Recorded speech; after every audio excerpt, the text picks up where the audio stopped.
Bueno, bienvenidos, bienvenidas a este ciclo de charlas. Mi nombre es Luciana Carrera Ispitarte. La charla de hoy va a tratar sobre cambio climático y alimentación, una mirada desde la filosofía, que es mi área de conocimiento. Yo soy profesora de filosofía de la Universidad Nacional de La Plata, en Argentina. Me dedico hace unos 10 años con otra compañera que tal vez conozcan, Micaela Anzoátegui, a trabajar temas relacionados con el medio ambiente, con los estudios críticos animales, con los estudios críticos ambientales, y tratamos de generar conocimiento desde el ámbito de la filosofía, donde al menos en nuestra universidad no es un tema muy explorado, y venimos presentando desde esta última década distintas mesas de debate, artículos, ponencias, y viajamos a distintos lugares para debatir estos temas, siempre desde una mirada de la filosofía y sobre todo desde la filosofía contemporánea. Así que bueno, empecemos. Los ejes sobre los que va a versar esta charla son el cambio climático. Ahí vamos a ver algunos conceptos claves para poder hablar con mayor certeza de este fenómeno, y también los modos que se conocen o que se piensan para enfrentarlo. También como la alimentación versa, perdón, la charla versa sobre la alimentación, vamos a ver cuál es el impacto que tienen las dietas cárnicas, tanto en el ambiente como en la contribución específica a este problema, que es el cambio climático y concretamente el calentamiento global. Y bueno, la idea es poder ver cuáles son los supuestos filosóficos que están implicados en estas maneras de vincularnos con el ambiente, y que tienen emergentes en estos problemas que nos aquejan y que van a aquejarnos por generaciones. La idea también es llegar a conclusiones acerca de, bueno, de qué otras maneras podemos pensar lo humano para relacionarnos, para tener otros modos de agencia que nos vinculen de otra manera con el ambiente.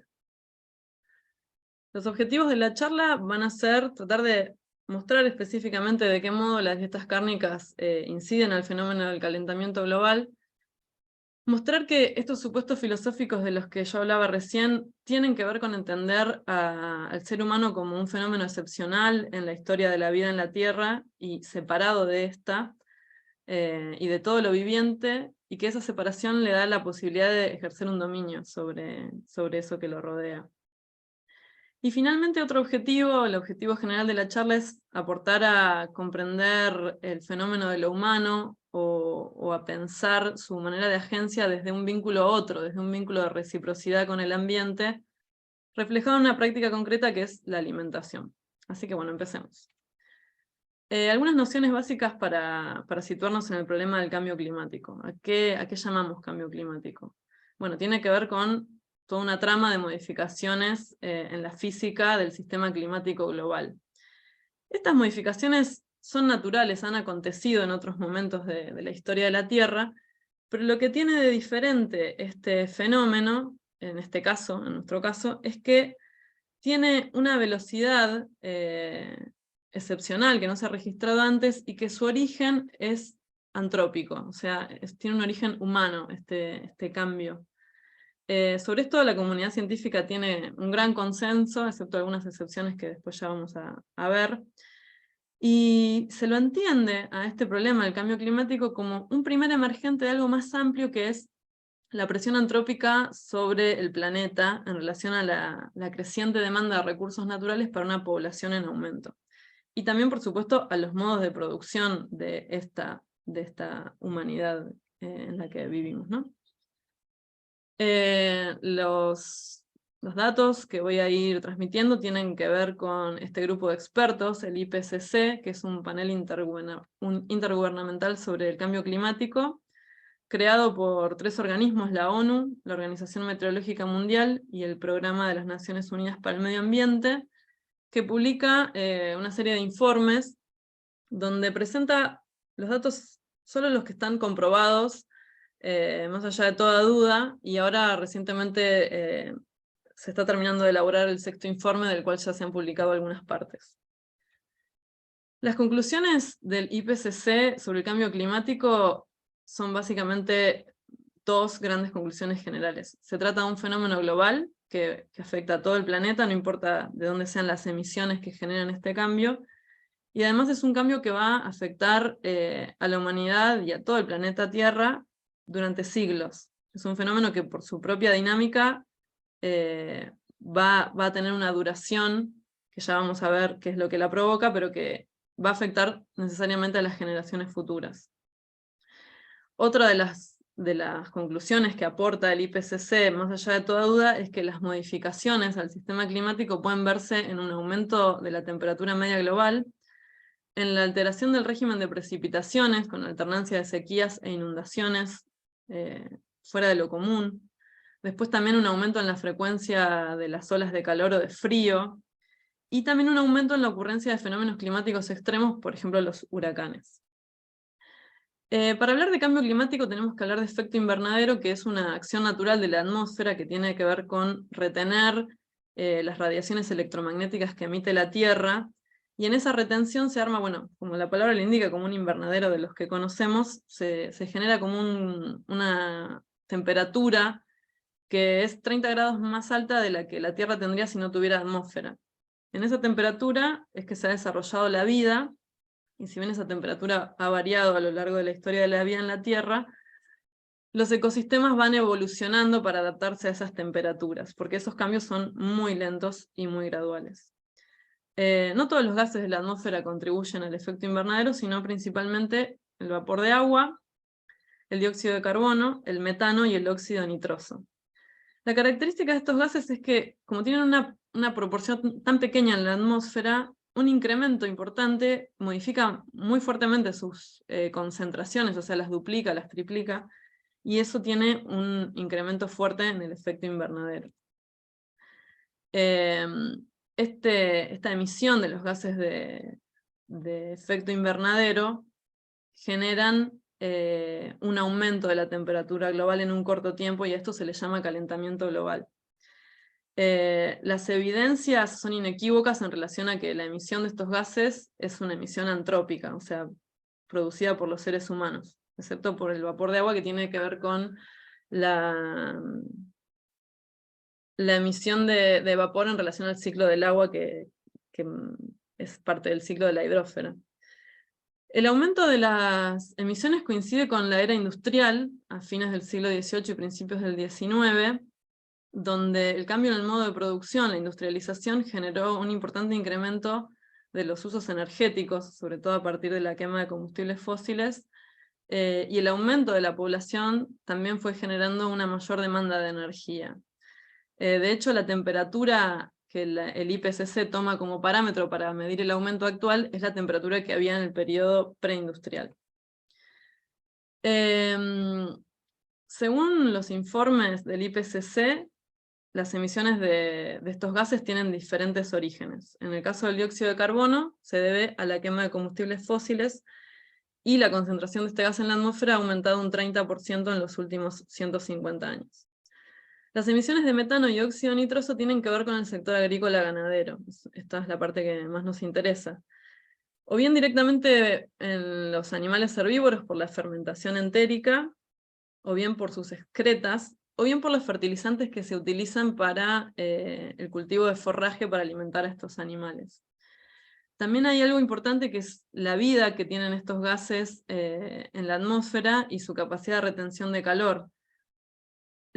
Si bien, por ejemplo, el metano permanece poco tiempo en la atmósfera, unos 15 a 20 años, retiene el calor en una proporción 21 veces mayor a la del dióxido de carbono.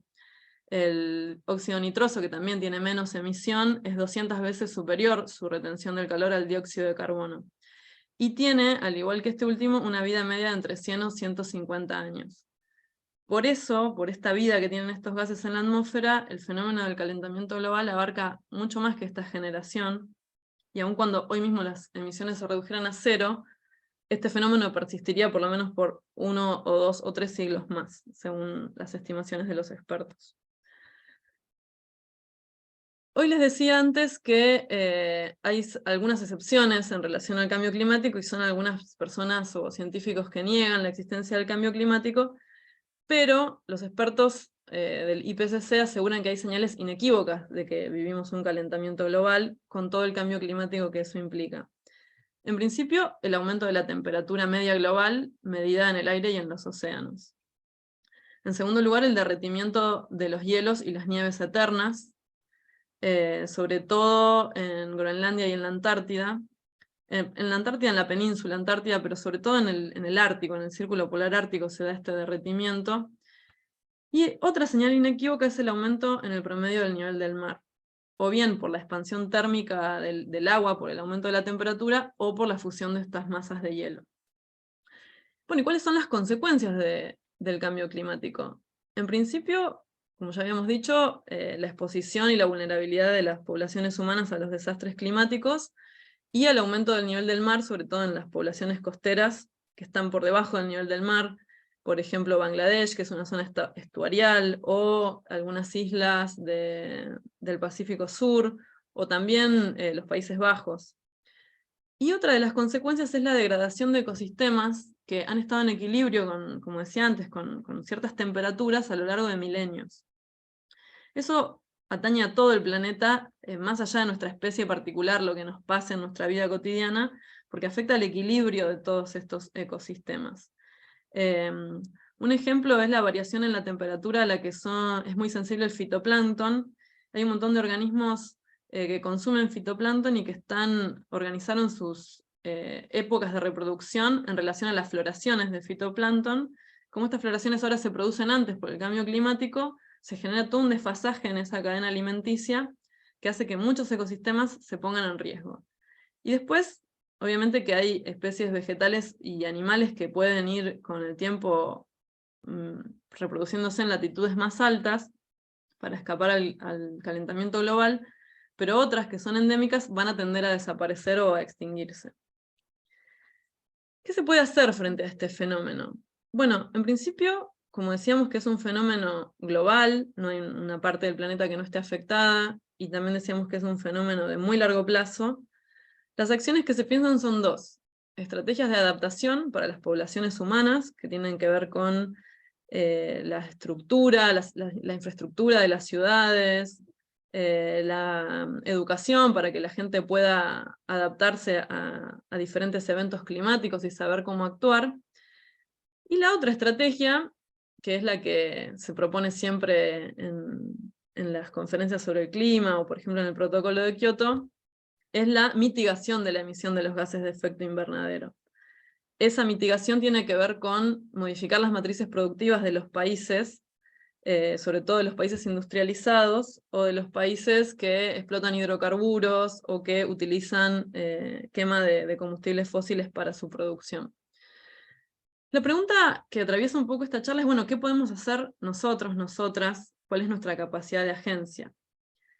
En general, la posibilidad de tener luchas colectivas, comunitarias, sociales, o generar grupos de presión para que las matrices productivas de los países que habitamos se modifiquen, si bien son estrategias válidas, son indirectas, porque no hay en general referéndums vinculantes acerca de las matrices productivas que los países eligen tener. Pero hay otros medios directos que tienen que ver con la revisión y modificación de nuestras prácticas cotidianas que de algún modo contribuyen al calentamiento global, como vimos. Una de estas prácticas centrales es la alimentación.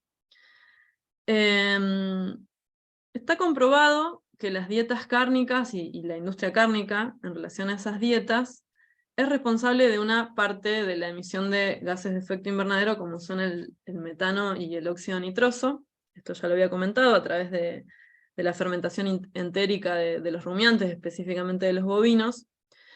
Después también hay una emisión indirecta de óxido nitroso por medio del uso de fertilizantes que se usan en agricultura para la producción de forrajes.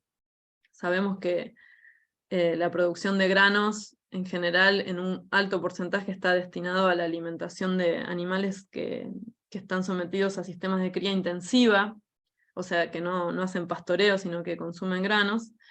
Y otra manera indirecta de emisión de gases de efecto invernadero, en este caso del dióxido de carbono, tiene que ver con el transporte de estos productos que moviliza la industria cárnica.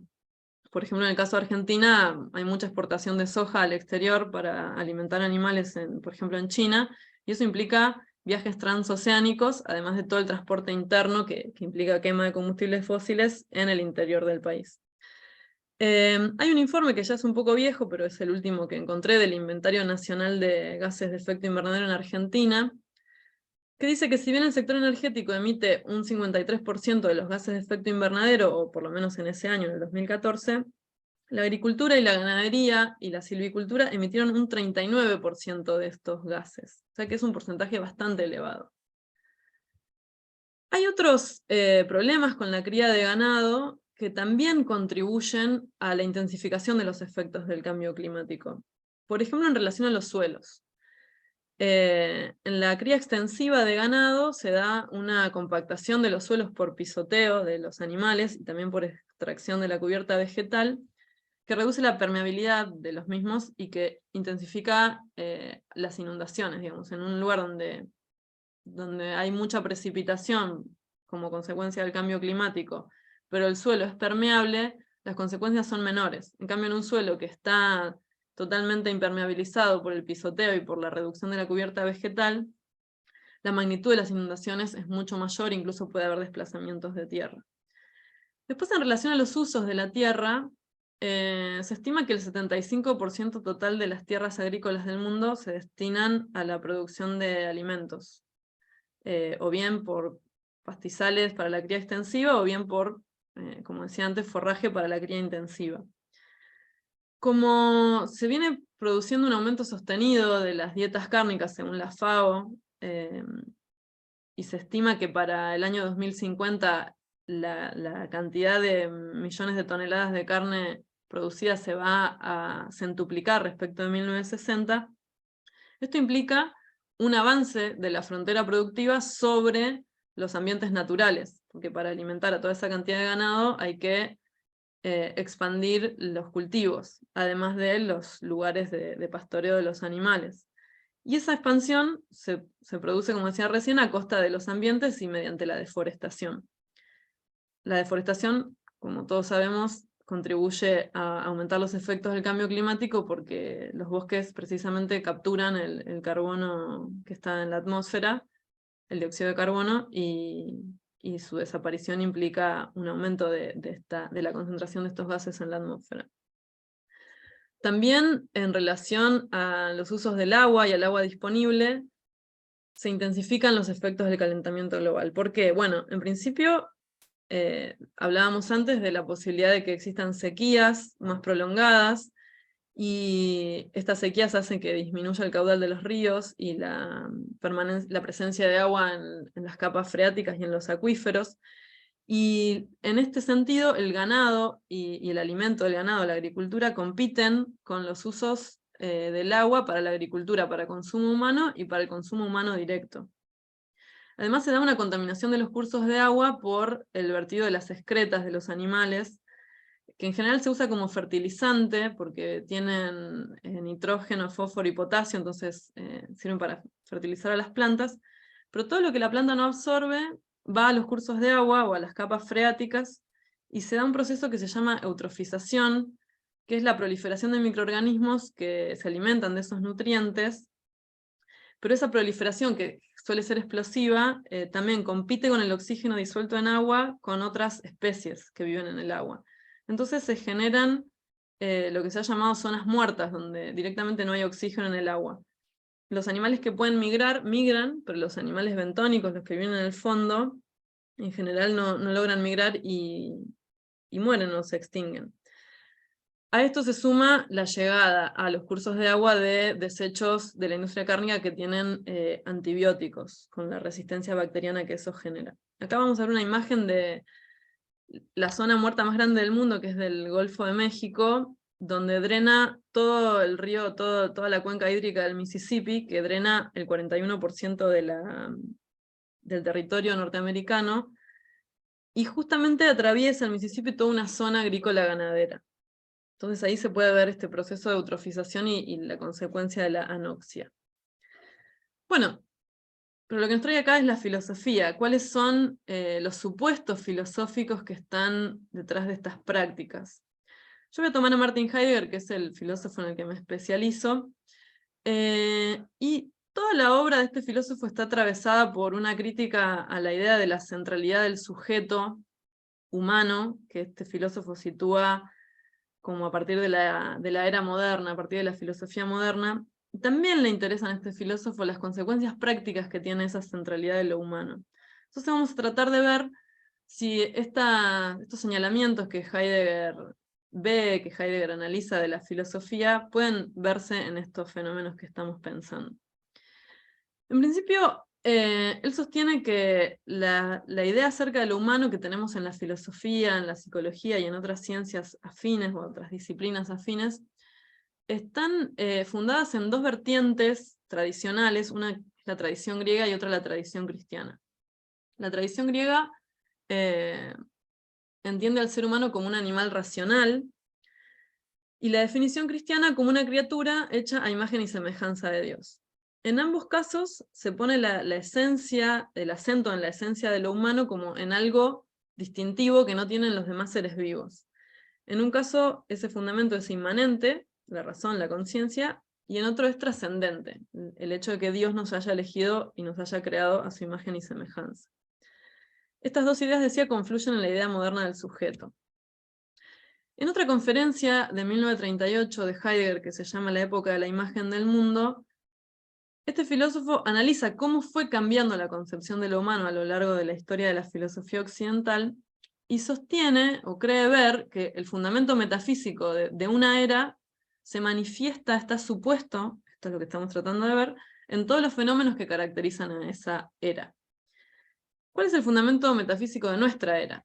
Que para Heidegger arranca en la filosofía moderna y continúa hasta hoy. Bueno, es la idea del hombre en una posición de sujeto, ya vamos a ver de qué se trata, y la transformación del mundo que rodea a este sujeto en una mera representación o una imagen en la conciencia de este sujeto.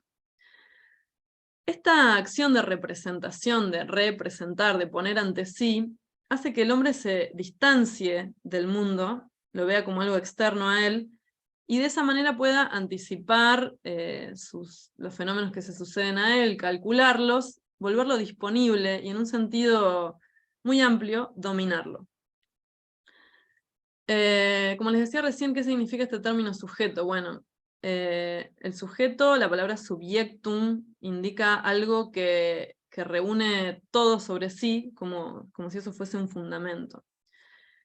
Y Heidegger dice que solo en la Edad Moderna esto es asociado al hombre. Antes ese fundamento era asociado a la physis en la filosofía griega o a Dios en la filosofía medieval. Solo ahora se da este giro del sujeto hacia una identificación con lo humano. ¿Por qué se da este giro? Bueno, para Heidegger este giro tiene que ver con que el pasaje de un teocentrismo, de una época teocéntrica, a una época más secularizada, hace que una vez que el hombre se libera de ese poder vinculante que era la doctrina de la Iglesia, tenga que buscar otro fundamento, otro poder que lo vincule, y ese poder recae sobre sí mismo. Es decir, sobre el orden que impone su propia razón al mundo que lo rodea. Un filósofo contemporáneo, Jean-Marie Jaffer, un filósofo francés, hace un análisis de esta posición filosófica de lo humano que, si seguimos a Heidegger, informa todos los fundamentos de esta era, todos los fenómenos de esta era, perdón. Este pensador, Jaffer, sostiene que esa posición del hombre como sujeto se funda en algo que él llama tesis de la excepción humana, y que articula 4 postulados o 4 supuestos, 2 de los cuales son ontológicos y 2 metodológicos.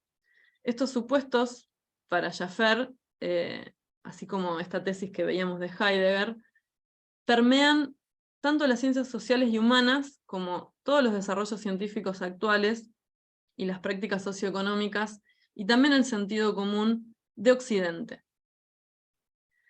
Estos 4 postulados que conforman la tesis de la excepción humana son los siguientes, que vamos a ver que vamos a poder ir viendo en lo que hablamos antes de los fundamentos filosóficos. En principio, la idea de un dualismo ontológico que constituye lo humano, esta idea de cuerpo-mente o un cuerpo biológico munido de un alma creada por Dios, que está expresado en la vertiente griega de la definición de hombre como animal racional. Ahí tenemos estas dos constituciones ontológicas conviviendo en un mismo ente, que es el hombre. El segundo postulado es el de la ruptura óntica, tal vez es el postulado más fuerte, que tiene que ver con que se entiende al ser humano como en discontinuidad con el resto de lo viviente. Como si el hombre fuera un emergente excepcional que apareció en algún momento en la historia de la vida de la Tierra, pero que no está vinculado a ella.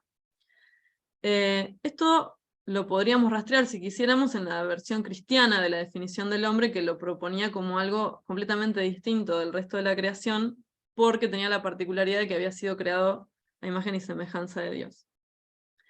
Esos dos postulados se mantienen en base a otros dos postulados que son de orden más metodológico, que Jaffer llama o considera que son una mirada nociocéntrica, que lo que hace es poner el acento de lo humano en la conciencia y en la razón, y minimizando todos los demás aspectos del hombre que tienen que ver con su cuerpo biológico y que podrían vincularlo a pensarnos en coevolución con el resto de la naturaleza. Y una segunda estrategia, también metodológica, que tiene que ver con sostener un ideal cognitivo antinaturalista. Esto es, inmunizar a la filosofía, que es la que piensa esta tesis, de toda relación con las ciencias biológicas, digamos, que todo aporte desde las ciencias biológicas esté de antemano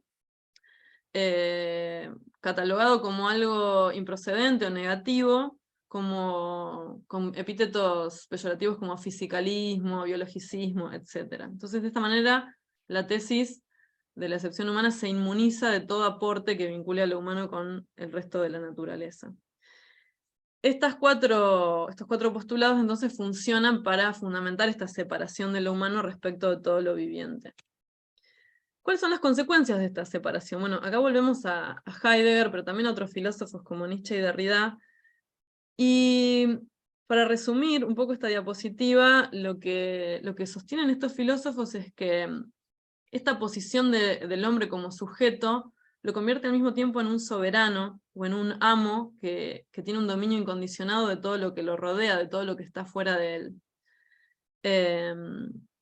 En unas conferencias muy famosas de Heidegger de 1953, La pregunta por la técnica, Heidegger desarrolla la idea del ente como representación en la conciencia de un sujeto, y sostiene que entonces el modo de entender todo lo que nos rodea, que, digamos, que se desarrolla en la época de la técnica, en la era de la técnica, es el modo de ser de la disponibilidad. Para la técnica moderna, todo está disponible, a diferencia de la técnica artesanal, donde la técnica trabajaba junto con la naturaleza, no es que la ponía a disposición. La técnica moderna se caracteriza, dice Heidegger, por un emplazamiento o una intimación o una imposición a la naturaleza para que se ponga a disposición de lo humano. Y estos fenómenos, para Heidegger ya en el año 53, iban configurando lo que él llamaba la devastación de la tierra. ¿Qué podemos hacer entonces frente a estos fenómenos? Muchos comentadores de Heidegger se preguntan, bueno, Heidegger está proponiendo volver a la vida rural, o en términos del IPCC, a la era preindustrial. Lo que propone Heidegger es un pensar meditativo. Frente al pensar calculante que avanza sobre las cosas en esta manera del dominio y de la disponibilidad con que piensa los entes, él propone un pensar meditativo que está caracterizado por la demora, por un permanecer junto a las cosas, por un abstenerse de manipularlas de manera impositiva y de manera avasallante. Un pensar que se detiene y que queda junto a las cosas tratando de descubrir sus propios ritmos, sus propias maneras. Voy a leer esta cita de un texto que se llama Serenidad, que es de 1955, en una época muy cercana a la pregunta por la técnica, donde Heidegger caracteriza este pensamiento y dice: es suficiente que nos demoremos junto a lo próximo y que meditemos acerca de lo más próximo, acerca de lo que concierne a cada uno de nosotros aquí y ahora. Esa sería un poco la manera que tiene Heidegger de pensar nuestro accionar en este mundo frente a este fenómeno de la devastación de la tierra. ¿Cómo se traduce todo esto en términos prácticos? En términos de lo que nos interesa en esta charla y en este ciclo de charlas. Bueno, habíamos visto que uno de las maneras de pensar las acciones frente al cambio climático es la mitigación, la mitigación en la emisión de gases de efecto invernadero. Y habíamos visto también que en relación a esa mitigación, una acción directa que tenemos o que está en nuestras manos tiene que ver con la alimentación. Vimos también cómo las dietas cárnicas contribuyen en mucho a la emisión de esos gases. Y ahora vamos a ver un poco cómo, muy brevemente, las dietas basadas en plantas suponen, según muchos informes, muchos expertos, una emisión mucho menor de los gases de efecto invernadero y también una menor huella ecológica, una menor huella hídrica, un menor uso de agua, un menor uso de emisiones por quema de combustibles fósiles, un uso del suelo que tiene que ver más con respetar los ciclos de la tierra. Entonces, vamos a tratar de relacionar estas dietas basadas en plantas con la manera que Heidegger planteaba recién de un pensar meditativo, un pensar que mora junto a las cosas. ¿Por qué pienso que este tipo de dietas está más relacionada con ese pensar meditativo y que nos puede acercar a una capacidad de agencia real y directa sobre las emisiones de gases de efecto invernadero? Bueno, creo que estas son un poco las razones, ¿no? Reducir el consumo cárnico y fortalecer el consumo de vegetales implica cosas que para mí suenan mucho de este morar junto a lo próximo. En principio, fortalecer el mercado local y de cercanía, porque en general las ciudades tienen cordones frutihortícolas que proveen directamente a las ciudades de frutas y verduras, y que por esa cercanía permiten unos traslados mucho menores, un recorrido mucho menor del productor al consumidor y por lo tanto una reducción de la emisión de gases de efecto invernadero. También estas prácticas relacionadas con el consumo de vegetales nos vinculan o nos revinculan con lo comunitario y sobre todo con estas economías sociales y solidarias que están en nuestros países, en el sur global, que tienen que ver con la producción, distribución y comercialización en el lugar, con una economía de rostro humano también se la llama, porque no tiene esta uniformidad de las cadenas o de las corporaciones. A su vez, estas dietas nos relacionan más con un pensar y un fortalecer la biodiversidad, porque justamente en la alimentación en vegetales se ve la variedad versus la producción seriada del monocultivo. También esta manera de alimentarnos nos vincula con recuperar los ritmos de la naturaleza, cuidar los agentes polinizadores naturales y desarrollar saberes asociados a ella. Acá en Argentina prolifera muchísimo en los últimos tiempos saberes relacionados con el cultivo de huertas en casas, en terrazas, incluso comunitarias, en espacios comunes de los barrios. También muchos saberes relacionados con la flora nativa, una recuperación de esos saberes que vienen implicados con este cambio en las prácticas alimenticias. Y después también, por último, pienso que estas prácticas nos relacionan con otra manera de pensarnos distinta del sujeto, de este sujeto dominante, de este sujeto soberano separado del mundo, y que tiene que ver con entendernos más como una especie que ha efectivamente coevolucionado con la biosfera, con las especies que habitan la biosfera, y cuya vida, la de nuestra especie, está entramada indisolublemente con esas otras especies. Bien, eso sería un poco el aporte que yo quería hacer. Acá les dejo la bibliografía que utilicé en la presentación. Utilicé más bibliografía, pero pueden hacerle captura de pantalla o bien escribir a mi mail, que se los dejo a continuación, para pedirme esta bibliografía. Y bueno, les agradezco mucho. Cierro con esta frase de Nietzsche que dice que la razón comienza ya en la cocina. Como Nietzsche es un filósofo que me gusta mucho, quería dejar esa cita. Bueno, les agradezco muchísimo. Hasta pronto.